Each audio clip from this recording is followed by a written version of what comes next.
할렐루야. 성경 이야기 계속해서 이어가고 있는데요. 오늘 룻기 1장에서 4장의 말씀을 가지고 함께 은혜를 나누고자 합니다.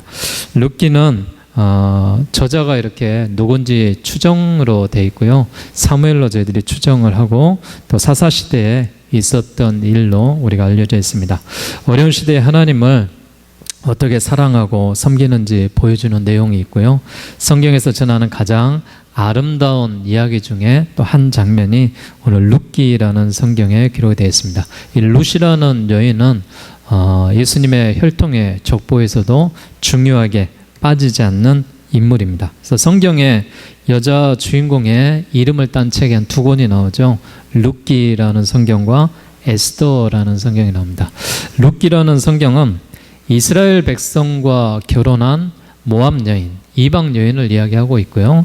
또 에스더는 이방 남자와 결혼한 이 유다의 여자를 말하고 있습니다. 그래서 어찌됐든지 하나님이 이런 여성을 주인공으로 사용하시고 또 계보의 혈통으로서 사용하시는 이런 장면들을 우리가 볼 수가 있죠. 자, 룻기서라고 이야기하는데 룻의 이름을 따서 붙여져 있고요. 이 여인은 모압 여인입니다. 그녀는 다윗의 할머니로서 예수의 직계의 조상이 됐던 그런 인물이고요. 우리가 좀 더 이 내용들을 자세히 우리가 보게 되면은 1장에서 4장이 나와 있는데 1장은 룻이 베들레헴에서 시어머니와 함께 들어왔던 그 장면이 기록되어져 있고요. 또 2장은 룻이 보아스를 만나는 장면, 또 3장에는 룻이 보아스에게 호소하는 그런 장면, 4장에는 룻과 보아스가 결혼해서 그의 사랑하는 자녀들을 낳고 또 유다의 혈통으로서 또 이 예수 그리스도의 족보에 한 인물을 긋는 그런 역사적인 일들이 나오는 것을 볼 수가 있습니다. 우리가 본문 안에 들어가서 말씀을 좀 더 깊이 바라볼 수 있기를 바랍니다. 어떻게 보면 룻기라고 이야기하면은 룻기의 주인공이 그의 시어머니 나오미, 또 그의 며느리 룻, 그리고 보아스, 이 세 사람 우리가 기억해서 볼 필요가 있는데 사사시대에 이스라엘 흉년이 들었습니다. 그리고 베들레헴에 살던 나오미가 가족들과 함께 그 흉년을 피해서 이웃나라 모압으로 이주해서 오늘 저희들이 읽었던 대로 약 10년쯤이 지나는 그런 시간이었습니다. 남편과 두 아들이 모두 죽게 되었습니다. 이 나오미는 며느리 룻과 함께 고향으로 돌아오는 그 이야기가 나와 있는데 이 시어머니 나오미는 자신의 며느리들에게 자신의 고향으로 돌아가라라고 그들에게 공고를 하죠. 그런데 이 첫째 여인은 돌아가고요. 둘째 여인이었던 이 룻은 어머니를 따르는 그런 결정을 합니다. 그래서 룻과 결혼한 이런 앞으로의 이 예루살렘에 들어와서 보아스와의 아름다운 이야기가 이 성경에 기록되어져 있는 그 모습을 보게 되는데요. 룻기에는 공동체 안에 닥친 어려움을 하나님의 율법에 의거해서 해결해 나가는 이런 과정의 이야기들이 오늘 성경을 통해서 잘 나와 있다라는 것입니다. 당시 어려운 상황들을 우리가 보게 되면은 룻기라는 성경 자체가 사사기와 이어지는 내용이죠. 사사기 여러분 한 장 넘겨서요. 21장 25절 말씀을 같이 한번 봉독하도록 합시다. 자, 사사기 21장 25절 시작. 그때 이스라엘에 왕이 없으므로 사람이 각기 자기의 소견에 옳은 대로 행하였더라. 사사시대의 모습을 보여주고 있는데 사사시대에 왕이 없이 각기 각자의 옳은 소견대로 행하면서 살았는데요. 흉년이 들었습니다. 흉년은 이스라엘을 징계해 나가시는 하나님께서 이 이스라엘을 깨닫게 하시는 하나의 방편이죠. 이 베들레헴의 땅에 살던 한 가족, 즉 엘리멜렉과 나오미, 그의 두 아들이 하나님의 징계를 피해서 모압 땅으로 이주하였고요. 아들들은 이방인의 모압 여인들과 결혼합니다. 하지만 흉년이 심해지고요. 잠시 피해서 도망할 수 있었지만은 그들의 행복이 그리 길지 않았습니다. 모압 땅에서 이 나오미의 남편을 잃었고요. 두 아들도 잃는 슬픈 여인 이 나오미가 그려져 있습니다. 결국 그는 자신이 의지해야 될 분은 하나님뿐이다라는 것을 깨닫고 모압에서 생활을 정리하고요. 그가 이제 고향 땅으로 돌아오기로 결심합니다. 그리고 결심을 며느리들에게 밝히는데 나는 고국으로 돌아가겠으니 너희는 친정으로 돌아가라라고 시어머니가 공고를 하죠. 친정으로 돌아와서 새 삶을 시작하라라고 이야기를 하는데 함께 한참 울던 며느리 오르바는 결국 친정으로 돌아갔고 다른 며느리 룻은 이 시어머니 룻을 붙쫓았다. 그 가까이 쫓았다라는 이야기를 하고 있는데요. 붙쫓았다라는 것은 떨어지지 않았다라는 그 이야기를 하고 있습니다. 늙은 시어머니를 따라야만 하는 좋은 일이 생긴다라는 포장이 있는 것도 아닌데도 오히려 이 룻이라는 여인은 시어머니를 끝까지 따랐다라는 것입니다. 그가 이 시어머니를 따랐던 이유는 시어머니가 믿었던 하나님을 믿었기 때문에 그렇습니다. 그래서 룻기의 이 말을 통해서 우리가 보게 되면은 그 시어머니를 혼자 두고 떠나서 그가 효성 깊은 그런 여인의 모습으로 남기 위하, 또한 어머니를 그냥 홀로 버릴 수 없고 또 어머니가 믿는 하나님을 나의 하나님으로 믿는다라는 이런 놀라운 고백 가운데 함께했던 그 모습을 보게 됩니다. 자, 1장 16절, 17절 이 말씀을 같이 한번 묵상하면서 보도록 합시다. 시작. 룻이 이르되 내게 어머니를 떠나며 어머니를 따르지 말고 돌아가라 강권하지 마옵소서. 어머니께서 가시는 곳에 나도 가고 어머니께서 머무시는 곳에 나도 머물겠나이다. 어머니는 백성이 나의 백성이 되고 어머니 하나님이 나의 하나님이 되시리니 어머니께서 죽으시는 곳에서 나도 죽어 거기 묻힐 것이라. 만일 내가 죽는 일 외에 어머니를 떠나면 여호와께서 내게 벌을 내리시고 더 내리시기를 원하나이다 하는지라. 아멘. 참 훌륭한 여인이죠. 이 시대에 이런 며느리가 있을까요? 내 며느리는 그렇다. 속으로만 손 드십니다. 이 시대에 과연 시어머니를 쫓을 수 있는 며느리가 있을까? 그 며느리라면은 어머니가 얼마만큼 신실한 모습이었고 얼마만큼의 신앙의 어머니의 표본이 되었는지 우리가 이 성경을 통해서 잘 알 수 있는 그런 장면을 볼 수가 있습니다. 자, 나오미라는 그 뜻은요, 어떤 뜻을 우리가 갖고 있냐면요, 저는 이거 안 되네요. 나오미라는 뜻은 나의 기쁨이라는 뜻으로 나와 있습니다. 그래서 나오미는 사사시대에 베들레헴에서 흉년이 들어서 모압으로 이주한 엘리멜렉의 그 부인으로서 베들레헴에 있을 때 상당한 부를 소유하고 있었지만은 이방 땅 또 모압에서 모든 것을 잃어버렸고 또 베들레헴으로 돌아온 후에 하나님의 그 도우심을 입었던 그 모습으로서 우리가 나올 수 있는 그런 장면이다라는 것을 우리가 알 수가 있습니다. 자, 계속해서 우리가 이제 룻에 대한 이 이야기가 중요한 사건은 이제 룻과 이제 나오미가 이제 고향으로 돌아왔던 그 장면을 우리가 바라보면서 했던 그 이야기니까요. 2장에 우리가 가서 말씀을 좀 더 깊이 있게 볼 수 있기를 바랍니다. 2장에 이제 룻과 보아스의 그 만남의 장면이 기록이 되어져 있는데요. 그 장면 속에서 그토록 그리웠던 고향에 돌아오기는 했지만은 당장 먹을 양식이 없었습니다. 나오미가 왜 이런 상황에 처해 있는지 우리가 살펴보면요. 나오미와 이 엘리멜렉은 10여 년 전에 베들레헴에 흉년이 들었을 때 자신이 조상 대대로 물려받은 땅에 경작권을 팔았고 그 돈을 챙겨서 모압으로 이사를 갔던 것이죠. 이스라엘 사람들이 여호수아 시대에 각 지파별로 땅을 분배받은 이후에 그 땅에서 조상 대대로 살고 있었습니다. 그 땅은 희년을 기준으로 해서 경작권, 즉 농사를 지을 수 있는 권리만을 팔 수 있었죠. 그래서 그 땅의 소유권 자체는 사고 팔 수가 없습니다. 이 땅 자체는 주인은 하나님이시고 이스라엘 각 지파에게 공평하게 물려줬기 때문에 어느 기간, 이 희년이 되는 기간 동안에 임대를 해서 사용하는 그런 당시에 그런 토지법이었다라는 것을 알 수가 있습니다. 그래서 우리가 이런 말씀들을 보게 되면은 참 그 시대 하나님이 땅을 통하여서 욕심을 부리지 않고 공평하게 분배하셨던 이런 모습도 우리가 은혜도 잘 바라볼 수 있는 그런 장면이 있을 수가 있습니다. 자, 나오미는 희년까지 남은 연수를 값으로 계산해서 자기의 땅의 경작권을 팔고 모압으로 갔던 것이죠. 그래서 아직 희년이 돌아오기까지는 오랜 시간 남아있는 터라 자신에게 경작할 땅이 없는 것입니다. 그래서 농사를 지으려면 팔았던 경제권, 이 권한들을 다시 사와야 하는데 그런 형편이 안 되는 것이 지금 나오미와 룻의 형편이죠. 이런 상황에서 며느리 룻이 자신과 시어머니 먹을 거리를 찾아 다른 사람의 밭으로 나서게 되는데요. 부끄러움을 무릅쓰고 남의 밭에 떨어지는 이 이삭을 주우러 간 것이죠.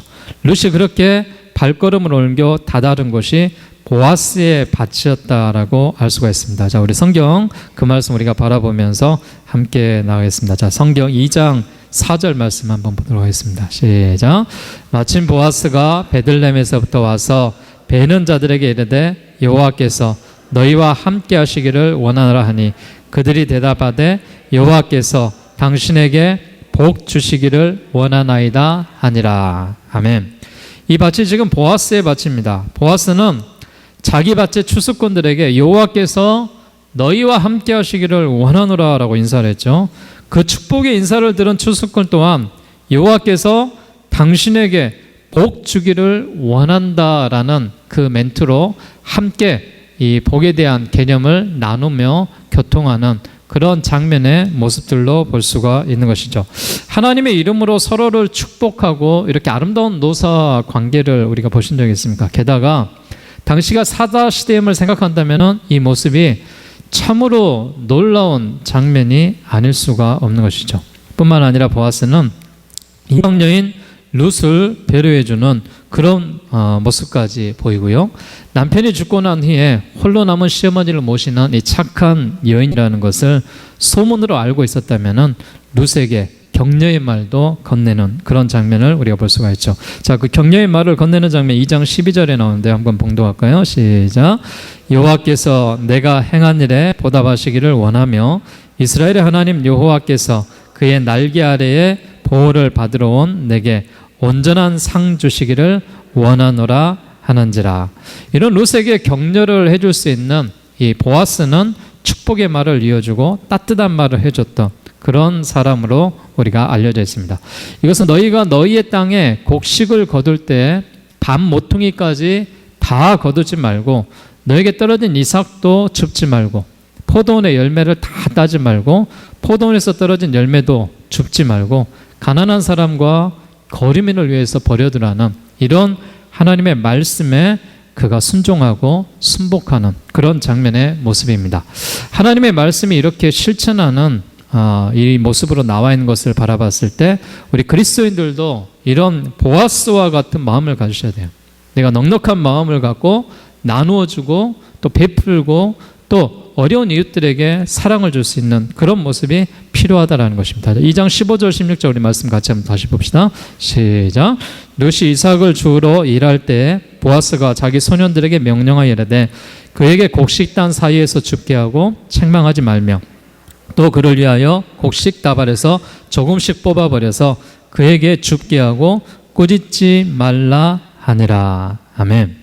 참 레위기의 율법을 준수했던 이런 보아스의 모습 가운데 이 고아와 객을 또 이삭을 줍는 일에 대해서 그들에게 함께했던 그 모습으로 우리가 바라볼 수가 있습니다. 자, 3장의 말씀 우리가 계속해서 한번 보도록 하고요. 3장에 대한 말씀을 보게 되면은 드디어 이제 룻과 보아스의 아름다운 만남의 모습이 나오는데 나오미와 룻이 베들레헴에 왔을 때 보리 추수를 시작할 때였습니다. 또한 보통 2주 정도가 걸리는 추수 기간이 끝나갈 무렵에 시어머니 나오미가 룻을 불러서 보아스가 자기 집안에 기업을 물을 자다라고 말을 해줍니다. 기업을 물은다는 것은 형제가 자식이 없이 죽었을 때 가까운 친족이 죽은 형제의 미망인의 결혼을 해서 그 가문의 후사가 끊어지지 않도록 해나가는 그런 방법입니다. 이것을 가리켜서 우리가 계대 결혼이다라고 이야기하는데 이 계대 결혼 가운데 이제 보아스가 사용했던 그런 모습을 볼 수가 있는 것이죠. 자, 하나의 그런 의무를 통하여서 어떤 사람이 가난하게 생계를 위해서 자신의 토지에 이런 경작권을 그 판 것을 물을 사람이 되어서 산 사람에게 그 값을 대신 치르고 동족의 재산을 되찾아 주는 것이었습니다. 나오미는 보아스가 이 의무를 이행해 줄 적합자다라고 보았다는 것이죠. 그래서 룻이 시어머니의 말대로 그가 행하며 따릅니다. 자, 기업을 물을 자라고 이야기하는 것은 무슨 이야기를 하고 있냐면은 남편이 죽었을 때 자손이 없으면은 그 기업이 돼서 끝나는 거예요. 근데 그 여인의 대를 이어서 기업 물을 자가 형제가 대신 가서 그에게 씨를 넣어주면은 그가 자녀를 낳고 대신 그 아들을 통하여서 이 계대에 대한 축복으로 또한 연장해 나가는 계대 결혼법이 있었다라는 것이죠. 그래서 기업 물을 자에 대한 그런 역사적인 일들이 나오는데 이제 뒤에 가면은 이런 이 보아스의 또한 룻의 또 그의 아들이었던 이제 오벳과 또 이세 다윗에 흘러내려가는 그 혈통의 모습들을 우리가 바라보면서 계대 결혼이 어떤 의미를 갖고 있는지 우리가 좀 더 그때 자세히 보도록 하고요. 자, 보아스에게 이제 찾아가는 그런 이 룻의 여인의 모습을 보게 됩니다. 자, 시어머니가 생각을 했을 때는 룻은 아직 젊은 여인이었어요. 그러나 그가 자녀를 낳는다면은 그 집안에도 다시 일어날 수가 있고 살 수가 있고 또 이제 그 여인도 이제 불행해서 행복을 찾을 수가 있었다라는 것이죠. 근데 이제 이 시어머니 나오미가 지혜로운 것은 너에게 기업을 물을 수 있는, 즉 계대 결혼을 해도 아무런 문제가 되지 않는 사람이 지금 네가 지금 죽고 있는 그 경작을 하고 있는 밭의 주인인 보아스다라는 것을 알려줍니다. 그래서 룻은 시어머니가 이야기했던 대로 나에게 기업을 물을 자가 보아스구나. 사실 보아스와 룻의 나이의 차이는 좀 나이가 꽤 많이 나는 걸로 나와 있어요. 한 20년 이상 이렇게 나이 차가 나는 걸로 우리가 보았을 때 어떻게 보면은 이 여인은 젊은 여인이었고 보아스는 조금 나이가 있는 그런 사람이었다라고 이야기하죠. 드디어 이제 추수의 때가 왔습니다. 추수의 때 보아스는 즐거운 시간 가운데 이제 타작을 했겠죠. 또 곡식도 거뒀겠죠. 그리고 룻이 이제 시어머니의 말대로 목욕을 하고 새 옷을 입은 후에 보아스의 밭으로 들어갑니다. 보아스가 밤에 천막에 들어가 눕는데 이제 그 발치에 들어가서 그 여인이 보아스와의 그 만남을 갖는 그런 장면을 볼 수가 있습니다. 자, 성경 3장 우리 9절 말씀 보도록 하겠습니다. 자, 3장 9절입니다. 시작. 이르되 내가 누구냐 하니 대답하되 나는 당신의 여종 룻이오니 당신의 옷자락을 펴 당신의 여종을 덮으소서. 이는 당신이 기업을 물을 자가 됨이니이다 하니 그가 이르되 내 딸아 여호와께서 내게 복 주기를 원하노라. 내가 가난하건 부하건 젊은 자를 따르지 아니하였으니 내가 베푼 인애가 처음보다 나중이 더하도다. 아멘. 여기 보면은 이제 힌트가 나오죠. 이 룻이라는 여인을 보고 보아스가 자기의 침대 밑에 들어와서 그가 목욕을 제기하고 또 자신에게 자신의 옷자락을 덮어주소서라고 이야기하면서 당신이 나의 기업을 물을 자입니다. 즉 당신이 나에게 이제 아들의 씨를 주고 또한 내가 대를 잇게 해주십시오라는 그 이야기는 한마디로 이야기하면은 저를 걷어달라라는 것이죠. 자신을 받아달라는 것이죠. 근데 10절 말씀에 보면은 내 딸아 이렇게 이야기하는 걸 보면은 나이 차가 꽤 많이 나는 것을 볼 수 있어요. 그러면서 그에게 이런 이야기를 합니다. 내가 복 주기를 원하노라. 네가 가난하건 부하건 젊은 자를 따르지 아니하고 또 내게 베푼 인애가 처음보다 나중이 크다라고 이런 축복을 해주는 그런 장면을 볼 수가 있습니다. 그리고 나오미 가족의 이제 기업 물을 자가 자기보다 더 가까운 친족이 있다는 사실을 이제 알려줍니다. 내가 너를 이제 아내로 맞이하고 너에게 이제 계대 결혼을 통하여서 너를 이렇게 거둬주기를 원하지만은 나보다 더 가까운 친족이 있다라는 것입니다. 그럴 때 계대 결혼법에 의해서는 더 가까운 자가 이제 함께 만남을 가져야 되는 것이죠. 그래서 다음날 이제 보아스는 이 룻의 여인을 새벽에 아무도 모르는 사이에 집으로 돌려보내고 보아스는 성읍 장로들을 부르고 자신보다 엘리멜렉과 더 가까운 친족을 불러서 나오미의 기업을 물러주려고 이야기를 합니다. 가장 가까운 친족이 이제 자신이 이 여인을 기업을 물을 수 없다라고 이야기했을 때 그 다음 순위가 이제 보아스였던 것이죠. 이제 보아스는 그 책임을 받아들여서 룻을 자기 아내로 삼습니다. 하나님의 기쁨과 이웃의 기쁨을 위해서 살았던 이 보아스와 룻, 이들의 인생이 참으로 아름다운 그 모습으로 우리가 기억이 나와 있는 것을 볼 수가 있습니다. 자, 드디어 이제 4장에 와서 룻이 보아스와 결혼하는 장면이 나오는데요.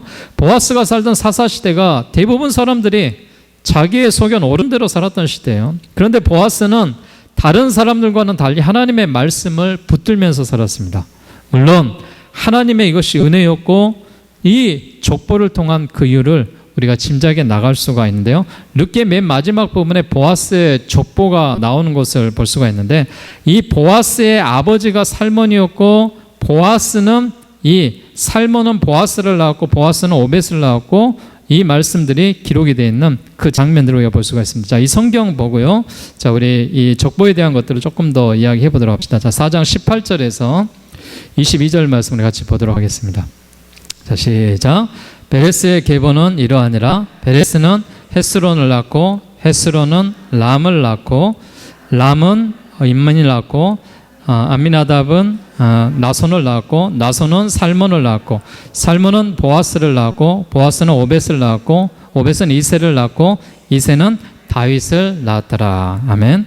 자, 족보 나와 있는 것 좀 PPT 좀 보여주시고요. 예. 룻기 4장에 나와 있는 이 족보에 대한 이 모습을 보게 되면요, 이 족보에서 지금 나와 있는 대로 지금 베레스에서 헤스몬, 헤스몬에서 람, 람에서 암미나답, 암미나답에서 나손, 나손에서 샬롬, 또 샬롬에서 보아스, 보아스에서 오벳, 이새, 다윗으로 이어지는 족보에 대한 것을 우리가 바라볼 수가 있죠. 자, 베레스가 누구예요? 베레스는 어떤 사람이냐면은 여러분 이 사건 잘 알고 있을 거예요. 창세기 38장에 가보게 되면은 이 유다가 그의 며느리가 이렇게 아들들이 죽고 나서 고향으로 돌려보냈을 때 며느리가 창녀의 행사를 해가지고 이 시아버지와 함께 관계를 갖습니다. 그리고 나서 이 시아버지의 씨를 얻어서 낳았던 아들이 베레스입니다. 그러면서 이 시아버지가 이 며느리를 죽이려고 했을 때 그가 자신의 몸을 지키지 않았다고 했을 때 그 증표를 보여주면서 이거는 당신의 씨입니다. 그래서 계대 결혼에 대한 법들은요, 어떻게 보면은 시아버지까지도 허용이 되는 그런 장면까지 볼 수가 있어요. 그래서 아무도 이렇게 친척이나 다른 형제간이 없으면은 시아버지도 계대의 결혼으로 인하여서 씨를 물려줄 수 있는 그런 당시에 우리가 법들을 조금 이해했으면 좋겠습니다. 그래서 유다와 다말 사이에서 낳았던 아들이 누구냐면 베레스입니다. 그 베레스가 이제 하나님이 주셨던 이런 계보의 역할을 하면서요. 그리고 그 후손으로 헤스론, 그리고 람, 암미나답, 나손 이렇게 나와 있는데 나손의 이 자손이 누구냐면은 샬롬입니다. 이 샬롬은 우리가 잘 알고 있는 대로 누구냐? 이 정탐꾼으로 이 여리고성에 들어갔다가 기생 라합에 의해서 구출받은 남자죠. 그래서 이 라합으로 인하여서 그가 샬롬과 결혼을 하게 되고요. 그리고 나서 낳았던 아들이 보아스입니다. 그래서 우리가 베레스와 보아스를 보게 되면은 이 족보에서도 지금 어떤 관계예요? 이 시아버지와 며느리의 관계에서 낳았던 아들이 베레스고요. 지금 샬롬과 라합은 누구라겠어요? 창녀예요. 기생의 여인이에요. 그런 관계 속에서 낳았던 아들이 보아스예요. 그리고 보아스와 룻의 관계 속에서 낳았던 아들이 누구예요? 오벳입니다. 자, 보아스는 이제 라합의 아들이었고요. 그 아들인 보아스의 아내 룻은 누구냐? 룻은 모압 여인입니다. 자, 그렇게 보면 우리가 마태복음 1장에 가보게 되면은 족보에 대한 이야기가 여기 나와 있는 대로 똑같이 나와요. 근데 이 족보에 대한 용법들을 우리가 보게 되면은 족보에 대한 나와 있는 이야기는 어떤 이야기냐? 이 인물이 중요하다라는 거예요. 역사적인 사실이라는 거예요. 그리고 제일 끝에 인물은 이제 주인공이라는 거예요. 그래서 이 족보를 보게 되면은 우리가 낳고 또 낳고 우리가 관계없는 사람인데 왜 족보를 이렇게 써놨을까? 성경이 족보를 써놓는 이유는 이게 사실이라는 거예요. 이게 유다 민족의 어떤 계보를 잇고 있는 그런 장면이라는 거예요. 근데요, 이 유다의 혈통을 통해서 예수 그리스도가 나시는데 예수 그리스도가 나시는 그 혈통 가운데 여인이 4명이 등장해요. 네. 어떤 여인이 등장해요? 지금 베레스의 어머니였던 누구예요? 다말이라는 그 여인. 그 여인은 남편이 죽고 시아버지를 통해서 씨를 받아서 낳았던 그런 여인이에요. 자, 또 하나의 여인이 나오는데 누가 나와요? 라합이라는 여인이 나와요. 라합이라는 여인은 누구라고 했어요? 창녀라고 그랬어요. 자, 그리고 또 하나의 여인이 나와요. 룻이라는 여인이 나와요. 이 여인은 누구라고 했어요?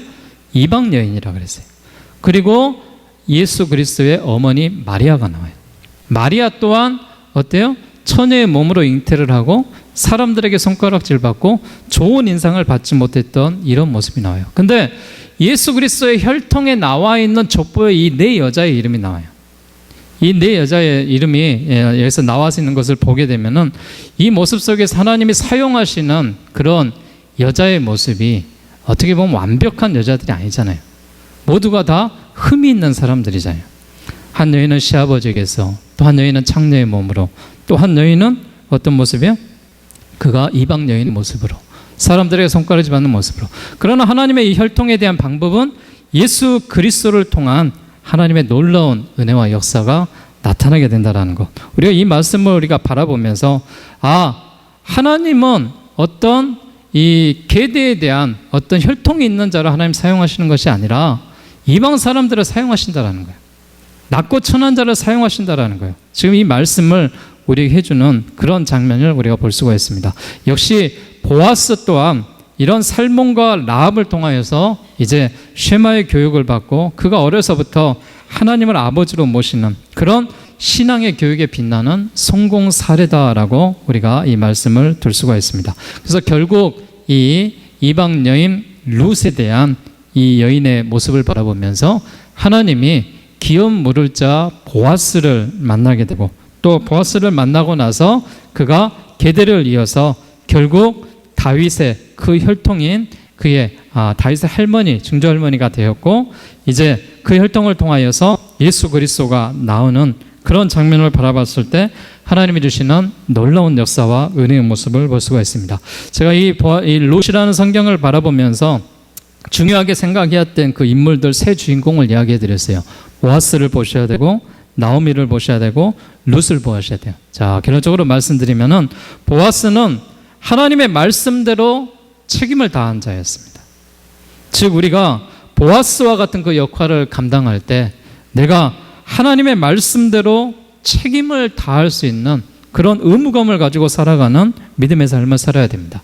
이 시어머니 나오미를 보게 되면은 자기 속인의 옳은 대로 행하다가 이제 순종과 믿음으로 하나님께 돌아서는 그런 자가 되었다라는 것입니다. 또한 이 룻이라는 그 여인을 우리가 바라봤을 때 생명을 다해서 하나님과 시어머니를 믿고 따름으로 이방 여인이었지만은 그가 구원을 받고 하나님의 은혜대로 이제 살아갔던 자입니다. 이제 그의 조상들로 말미암아 이제 그 후손들이 오벳으로, 이새로, 다윗으로 인한 왕의 혈통의 족보에 이 이름을 올릴 수 있는 그런 중요한 여인이 되었다라는 것입니다. 여러분, 우리도 룻과 같은 인생이 될 수 있어요. 우리도 기생 라합과 같은 인생이 될 수도 있고, 우리도 이전 다말과 같은 여인의 모습, 우리가 이렇게 비참하고 억울한 현실 가운데서 살아가지만은 하나님의 말씀대로 들어오고 하나님의 말씀대로 살아가는 자는 결국 하나님께서 책임져 주시고 끝까지 인도해 주셔서 이제 보아스와 같은 책임 있는 말씀대로 행하는 자를 만나게 하셔서 하나님의 축복의 통로로 또한 왕의 혈통으로 예수 그리스도의 족보에 나와 있는 여인으로 하나님이 사용하시는 그 모습을 봅니다. 이 룻기를 바라보면서 우리가 절망하고 실망하는 것이 아니라 하나님, 우리도 어렵고 힘든 상황에서도 하나님의 말씀대로 믿고 따르는 우리의 행보가 되어서 룻과 같은 아름다운 이런 결말이 축복 있는 이런 삶을 살아가셔서 하나님께 영광을 돌릴 수 있는 믿음의 삶의 모든 삶이 되시기를 주의 이름으로 축원드리겠습니다. 기도하겠습니다. 사랑과 은혜가 풍성하신 여호와 아버지 하나님, 주님의 은혜에 감사함을 드립니다. 하나님께서 우리를 사랑하시고 인도하여 주셔서 하나님의 놀라운 역사와 은혜 가운데 거하게 하시니 감사함을 드립니다. 아버지, 주님이 주시는 이 여인들의 모습을 바라보면서 우리가 다시 한번 깨닫고 은혜를 나누기를 원합니다. 하나님, 이 여인들을 통하여 하나님, 하나님께서 사용하시는 방법들을 다시 한번 바라보게 됩니다. 님 인도하여 주시고 함께 하시고 역사하여 주셔서 우리도 이와 같은 모습으로 살아갈 수 있도록 인도하여 주시옵소서. 살아계신 예수님 이름으로 기도하옵나이다. 아멘. 제가 말씀하는 가운데 여인이 네 여인 이렇게 나온다고 했는데요. 여기 지금 룻기에 나와 있는 이 모습 속에서 이제 예수 그리스도의 혈통에 대한 네 여인이었고, 마태복음에 보면 한 여인이 더 나와요. 한 여인이 더 나오는데 이제 그 여인은 다윗의